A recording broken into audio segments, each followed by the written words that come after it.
Good evening, members. I make it 6 o'clock, so we'll make a start. Welcome to this extraordinary council meeting of Wyre Forest District Council. Today, 21st of April 2021. This meeting is being live streamed on the council's platforms. It is a single item agenda. We'll go straight into it. Agenda item 1, any apologies, please? We've received apologies from Councillor Caulfield and Councillor Dixon Shepherd. Okay, and agenda item 2, declarations of interest.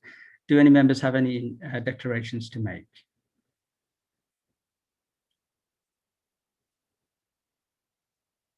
No hands have gone up. Okay, so there are no declarations. We'll move on to agenda item 3, and this is the temporary continuation of remote meeting arrangements.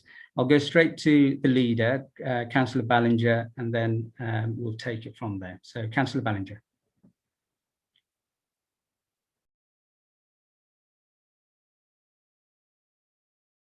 You're on mute, Graham.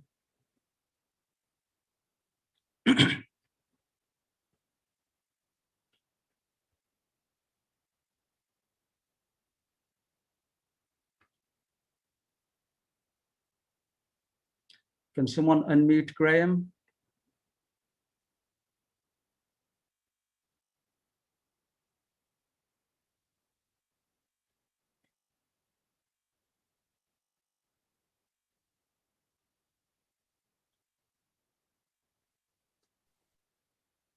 There we go, Chairman. Apologies for that. Excellent. It was all been done automatically this evening. As I was cooking on gas, and then all of a sudden I was muted. So I thought, it's the hand of Greg Evans.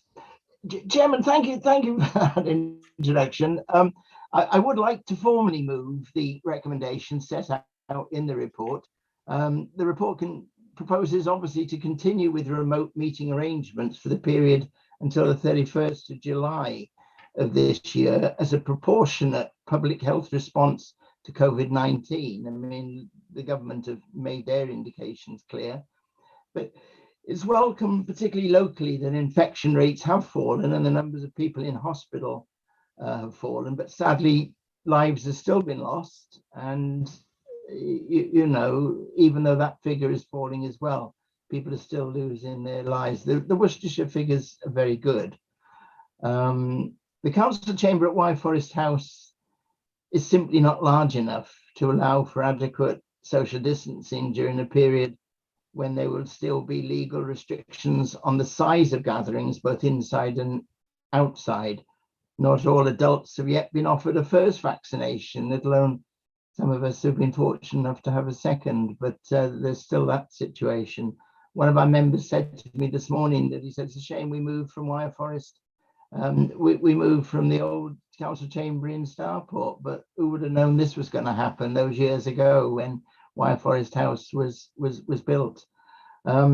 This issue was discussed recently by the group leaders last month, and there was a clear consensus not to move our meetings to large unwieldy spaces.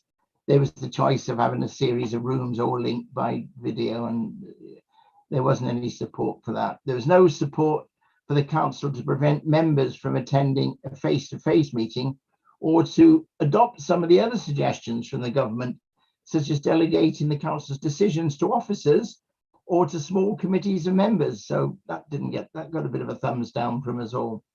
It would be preferable if there was explicit legislation about remote or hybrid meetings. And we do not yet really have the ruling from today's court case. We're not at the time this was put together. However, in the circumstances, it is responsible for the council to carry on eliminating the need for non-essential face-to-face contact while still allowing transparency and participative decision-making to take place. That's democracy. The council has to strike a balance between the COVID legislation and its other duties, including under health and safety legislation, to members of the public, our staff, and our members. The proposals in this report therefore continue with some aspects of the temporary changes to the Constitution that the council agreed a year ago today. They would apply for the period until 31st of July 2021 only. The annual meeting will be held remotely as scheduled on the 12th of May 2021. The council would revert to its normal arrangements for the end time of meetings at 10 p.m. We have been tending to stop them at 8 o'clock. And for motions and questions that applied prior to 21st of April 2020. So there will be up to 30 minutes for questions, including the ability to ask a supplementary question. That has been asked for specifically. The other minor changes to the consultation that were agreed last April would continue as well. Chairman, I beg to move the recommendation as laid out at 2.1 A and B. Thank you, I so move. Thank you, Councillor Bellinger. I do have two speakers. Councillor, I was going to call the Deputy Leader to second. Is that okay, or do you want to go? No, that's absolutely fine. Call the Deputy Leader to second and I'll speak after that, Chair. Thank you. I thought Councillor Hart might be seconded it, Chairman. I was quite happy for that if he was going to do that. But Yeah, well, okay. Well, I'll call Councillor Dyke. Thank you, Chairman. I think the report is self-explanatory.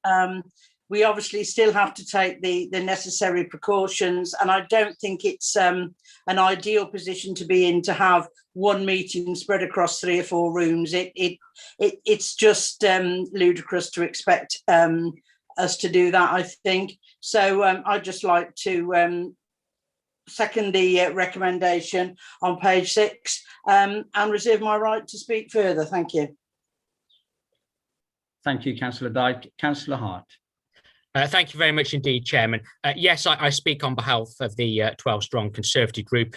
We will be supporting this recommendation this evening. It was discussed at group leaders. Just a couple of comments, if I may. I'm not sure who the member was who was speaking to the leader of the council this morning when they said it's a shame that we moved from the old council chamber in Stourport, because given that that's about a quarter of the size of the current chamber, I think that social distancing in that would have even been far more fraught than now. And of course, when we do get back to normal, so to speak, having a state-of-the-art fit-for-purpose DDA compliant council chamber is one that we should all rejoice in.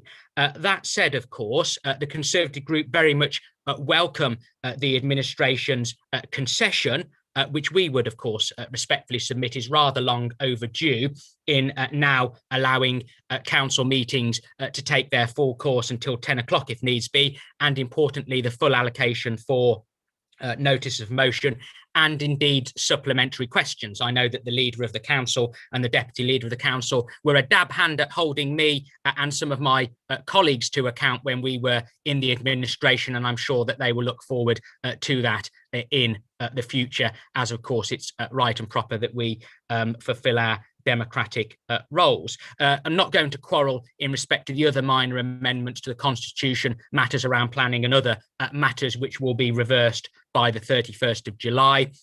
We are, and I do agree with the leader on this point, mercifully coming out of the pandemic, which has hit our communities hard over the course of the last 12 months. It is right and proper that we do return to normal as soon as we can.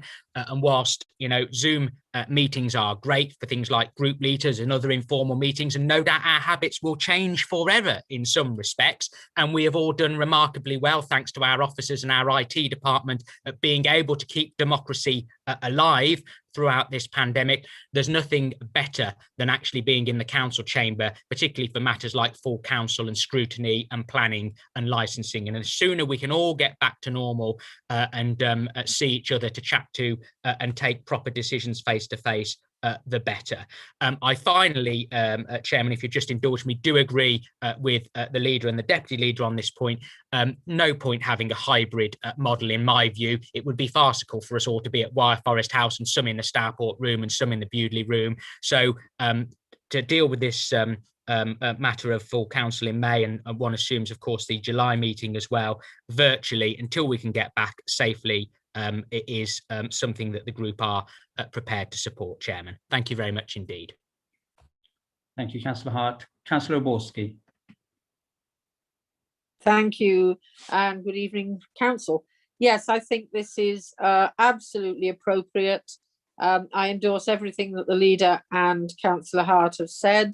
I just hope that somebody with influence at County Council is able to persuade that authority that it should follow on what this council is doing, because although the council chamber is bigger at County Hall than the one we have, so is the size of the council, and it is not possible to get the entire county council in that room 2 meters apart and have some officers there servicing it. And those of us who are candidates for the county elections and hoped indeed to be returned to the county council would, I think, all be reassured if somebody could tell us that nobody was going to try and squeeze us into the council chamber at County Hall or spread us out around the building. I think that this council is making the absolutely right decision, and I do commend the leader and the chief executive for coming forward with this paper. Thank you, Councillor Borski. There are no other speakers. Councillor Dyke, do you wish to add anything more? You reserved your right to speak, Councillor Helen Dyke. No, that's fine. Thank you, Chairman. Thank you. Councillor Ballinger, to sum up, if there is anything to sum up.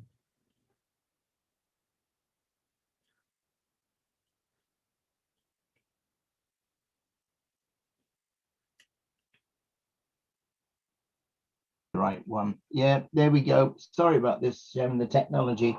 There's nothing wrong with the technology. It's the operator. It's me. It's all there, Chairman. I'm not going to respond to individual comments because that would be pointless. This is the inevitable conclusion of indecision, sadly, by the government on various things over the pandemic, and this is another one where, you know, we just haven't been able to make sense of discussions and instructions coming out.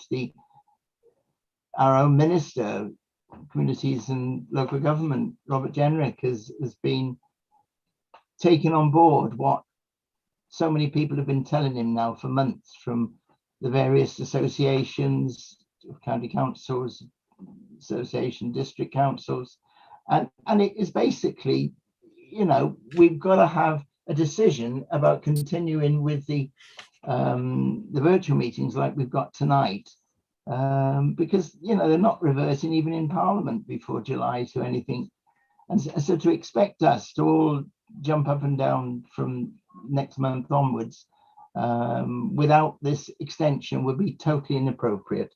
So I think it's absolutely right that we go for this, and the recommendation is on page 6. The council agrees to the following temporary changes to its constitution, which would apply until the 31st of July 2021.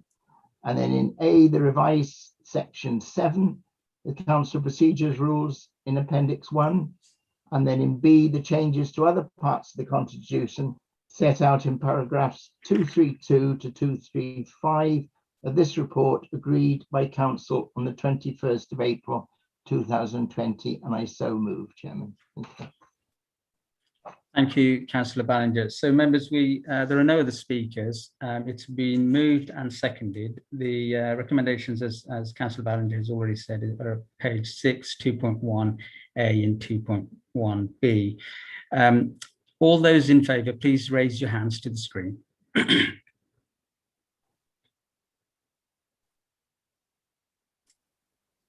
That's unanimous, Chairman.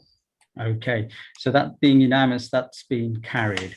That's all for today, but just before we go, I do want to ask you all to wish our Muslim community who are celebrating Ramadan at the moment, Ramadan Mubarak. So that's for our Muslim community. That's all. We'll see you. Yes, Councillor Borski, did you want to say? I was just going to say Ramadan Mubarak to all our Muslim friends. Yes, thank you. Yes, we'll see you all on the annual council on the 12th of May. Yep. See you all. Bye. Thanks, Jim. Bye. Good night, all.